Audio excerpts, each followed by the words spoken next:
This is Eddie Hearn, Matchroom Boxing. You are watching Sporting Icons. You don't need to be anywhere else. Right, so I thought I'd do this video for those of you who don't know about this story, and I'll put the article in the description box for you to go have a read for yourself, which is Eddie Hearn is saying that Luis Ortiz, if he really wants Anthony Joshua, even though he just turned the fight down for June the 1st at Madison Square Garden in New York, if he still really wants to fight, he can have it next. So I'm going to go through Eddie Hearn's statement, and then of course we'll have a little chat about it. So this is what Eddie Hearn had to say. Ortiz was AJ's first choice. It was never ideal. That was the fight where Rob McCracken said, if you want him and feel comfortable with 3 weeks of southpaw sparring, we'll do it. So we made them an offer of $6 million. That didn't do it. We made them another offer of $7 million. And that was probably 8 times what he got for the Deontay Wilder fight, and he still turned it down. It shows you everything you need to know. Who's turning it down? Is it Luis Ortiz? Is it his manager? Is it his advisor? Is it his promoter? Is it the network? People are starving these fighters opportunities to change their lives, and it's sad. Listen, if Ortiz wants to go next, he can have it next. I feel like they're being told what to do. They should be the ones saying, I'm taking it. $7 million. My life is complete. My kid's life is complete. Their kid's life is complete. I believe I can beat AJ. Either they don't believe they can beat AJ, or someone is telling them not to take the fight. Eddie Hearn's statement. So, first things, so he's saying, even though Ortiz has turned down $7 million, or somebody within the team has, whatever it may be, ultimately, let's be real here, it's down to the fighter. Isn't the fighter the boss? Don't the managers, the advisors, the promoters, etc., don't they work for the fighter? If they don't, then clearly there's some kind of issue going on over there with the PBC. But I was under the impression that everyone on the PBC can make their own choices. Maybe yes, maybe no. But regardless of that, whether it was his team that messed it up, whether it's his promoter, his manager, his advisor, etc., doesn't really matter. The fact is, Luis Ortiz is their boss. He's the one who tells them to accept a deal or decline a deal. So if he doesn't fire his team, then that would suggest that it was him that didn't want the fight, and they're taking the flak for him. So there's that one. But also, so Luis Ortiz is next. Now, I was under the impression that the WBO would be ordering their mandatory, which will be Alexander Usyk, with all intents and purposes. That's kind of what we're hearing. If not, it could well be Dillian Whyte. So I thought that the WBO mandatory would be next at the end of the year. As we know, Joshua will only fight once more this year. He's only going to be fighting twice a year from now on. So the only way he can not fight the mandatory is by unification against Deontay Wilder. Not that unification takes precedence. There's a bit of a myth, and I've seen people talking about it quite a lot, that unifications take precedence.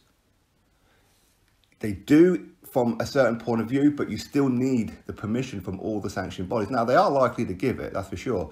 But if even one of them from AJ's team says no, then that fight cannot happen, okay?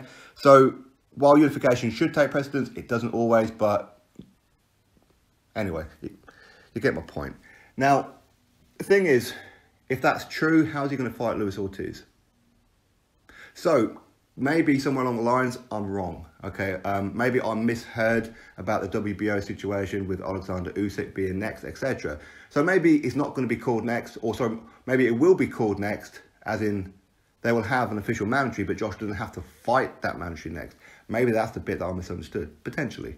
But if Luis Ortiz is next, listen, there's a couple of things I can say about that one. First of all, cool. Listen, at least it's a fight that we can look forward to. We know who Luis Ortiz is.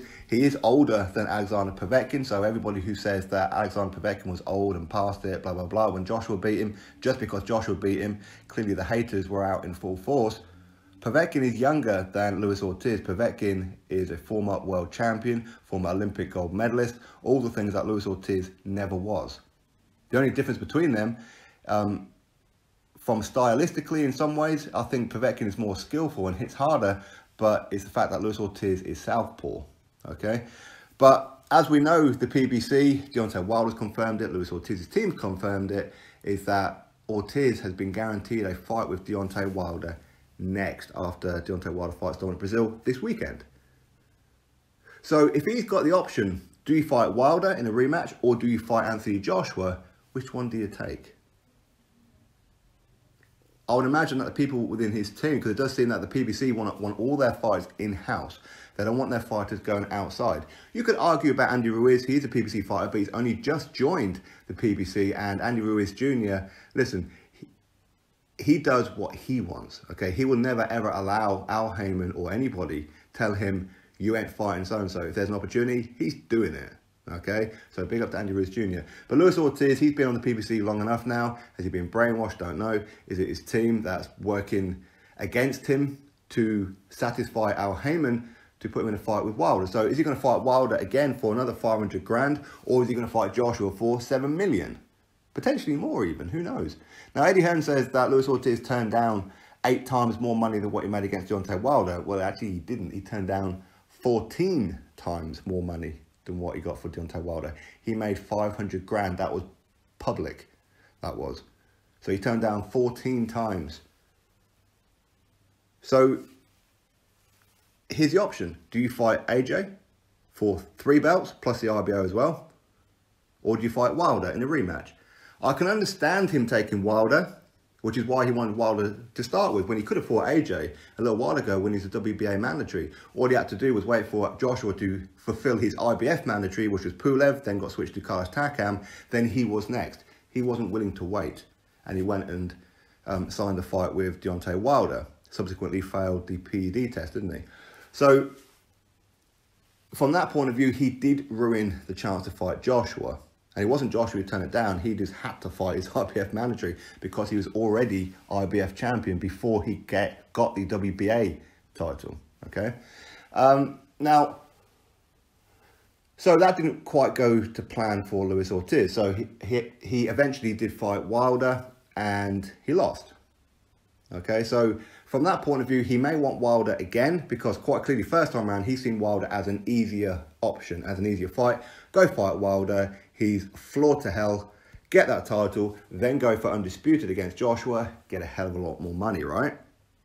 So I can understand that point. And maybe it's the same this time, where he still sees Wilder as an easier option, as a guaranteed route to a world title. Although nothing's guaranteed, even the judges up until the 10th round had Wilder winning that fight, which is absolutely ludicrous. But they did. So that should tell Luis Ortiz in itself that they are not Team Ortiz, they are Team Wilder. This is the judges, whether it's a PBC, whether it's a Showtime, whatever it was, they were Team Wilder. Ray Charles could see that Luis Ortiz was winning that fight. Yes, he got dropped in round number 5, but Wilder got dropped in round number 7. He didn't hit the canvas, but it was a 10-8 round. All the judges scored it that way. But the other rounds was just absolutely ridiculous. How they were scoring it for Wilder is beyond me. There's no way that Wilder was outboxing Luis Ortiz. I mean, I said you have to be bloody blind as a bat to have not seen that. You really would. But from one point of view, I can understand him taking Wilder. For that reason, he's an easier fighter than AJ. But also for revenge. As in, he wants to rectify that loss. From that point, I would have to give him credit because for me, I always feel that if a boxer takes a loss, they should always try and avenge it. That's my honest opinion. Unless you got absolutely outclassed and you've got no chance of beating them even in a rematch, obviously stay away from it, okay? Don't go in there to take another L. But if you feel that maybe you got screwed or something wasn't quite right in that fight and you feel that you can beat them, try and get the rematch. So I can understand if he was to take the Wilder rematch. That's my honest opinion with it. But ultimately, as Eddie Hearn said, he's turned down, or he has allowed his team to turn down life-changing money. Because him versus Wilder, is that going to be pay-per-view? Of course not. Since he lost to Wilder, yes, it was a controversial fight. Of course it was. Round number 7, beginning of round number 8, we all know what happened. But ultimately, he did lose that fight, and he fought Daniel Martz, Razvan Kajanu, and Travis Kaufman. Do those 3 really warrant another WBC title shot after losing a fight? Probably not, but he's PBC, and of course Adam Kownacki. He'll be next after Luis Ortiz if Wilder is successful over Breazeale. Again, no guarantees, and successful over Luis Ortiz. Again, no guarantees. Then he'll fight Adam Kownacki. So these guys want to keep all that WBC title in-house. They're willing to risk Wilder fighting, but it must be in-house. They're not going to allow Joshua to do it. Joshua has already defeated a couple of their guys. As in Charles Martin, he took the IBF title away from PBC and he took on, in his first defense, was Dominic Breazeale, who Wilder's now fighting in his 42nd fight. But Dominic Breazeale for Anthony Joshua was a keep busy fight, as he's still learning. In fact, Joshua's still learning. He's only had 22 fights now. But it seems that Al Heyman, the PBC, just don't want to entertain any kind of Anthony Joshua fight for Undisputed, for whatever reason it may be. Either way, don't know. Eddie Hearn said that if Luis Ortiz wants his fight with Anthony Joshua, it's there. But as I said before, nothing is guaranteed. Joshua's got to do the business on Andy Ruiz Jr, which I'll break down a bit closer to the time, and give my prediction as to how that fight will go, all that kind of good stuff. So anyway, you drop your thoughts below. Do you think that if Joshua can't get Wilder, do you think Luis Ortiz would be a good option for Anthony Joshua? And do you think that Luis Ortiz should take the Joshua fight or go for the rematch against Wilder? Drop your thoughts below, click thumbs up, and of course subscribe. Catch you all on the next video.